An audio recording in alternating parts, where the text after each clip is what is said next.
नाशिक जिल्ह्यातील निफाड तालुक्यातील दावसवाडी शिवारात आज सकाळी काळजाला हादरवून टाकणारी दुर्घटना घडली आहे।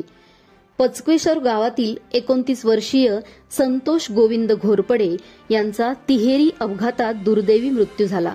ते कामानिमित्त पिंपळगाव बसवंतकडे जात होते तेव्हा दावसवाडी शिवारात महामंडळाची एसटी बस दावसवाडीकडून पिंपळगावकडे जात होती।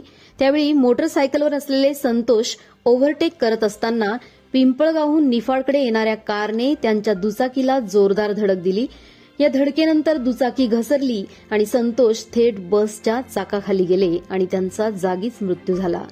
वर्षभरापूर्वीच त्यांचा विवाह झाला होता। त्यांच्या मागे पत्नी, 8 महिन्यांचा मुलगा, आई-वडील आणि 2 भाऊ असा परिवार आहे। या दुर्दैवी घटनेने संपूर्ण गावात शोककळा पसरली आहे।